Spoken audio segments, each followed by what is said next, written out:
Welcome back to Ancient and Medieval Life. When we think of Vikings, images of fearless warriors immediately spring to mind. But did their gear actually look like what the movies show us? We're going to debunk the myth of the horned helmet, but also discover why the axe became their ultimate symbol. Today, we delve into the hard iron world of Viking armament. What did a warrior ready for a trip to Valhalla actually wear and fight with? Before we move on to swords, we need to understand what was most crucial. The Vikings' primary defensive and offensive element was the shield. These were mostly round shields, made of light wood such as linden or fir. They weren't heavy, they were often covered with leather and reinforced with a metal umbo, boss, in the center, protecting the hand grip. This was not an indestructible shield. After one battle, it often needed replacing. However, it was the foundation of the famous tactic, the shield wall, Skjaldborg. And what about those horned helmets? That's a romantic myth. The only well-preserved Viking helmet found from Gjermundbu in Norway was simple, with a characteristic nose guard. Armor is another element that indicated status. Chainmail, Brynje, was a luxury only affordable to jarls, commanders, and the wealthiest warriors. It was incredibly expensive to manufacture. Common warriors made do with thick clothing or leather tunics, layers of material that offered some degree of shock absorption.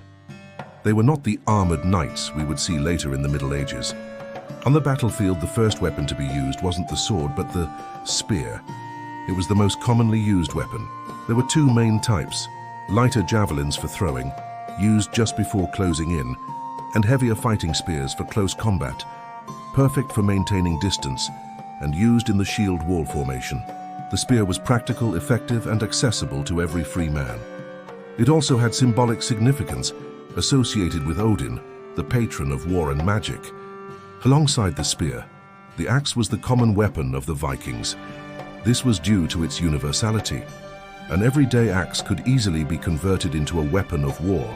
The most famous and fear-inducing was the Danish Axe, Brynje's broad axe. This was a large, often two-handed axe with a crescent-shaped blade, capable of slicing through mail and shattering shields. Smaller axes, like the bearded axe and Skjaldborg, could be used one-handed, often paired with a shield. The axe was cheaper than a sword, which made it a democratic weapon. The sword, the true mark of prestige and wealth. It was the most expensive and valuable weapon, often passed down through generations. Viking swords were typically single-handed, double-edged, often featuring a fuller or blood grooves, which was meant to lighten the blade. Particularly prized were imported high-quality swords such as the famous Ulfberht blades, a symbol of advanced metallurgy at the time. They were made of high-carbon steel, serving as the super weapon of their era.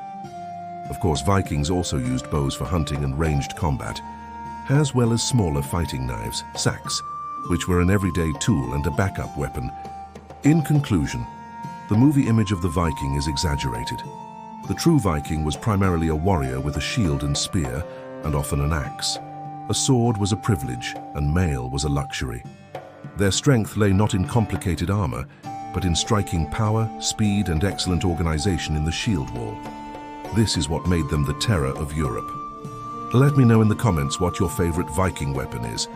If you want more history, subscribe to Ancient and Medieval Life and leave a like. See you in Valhalla.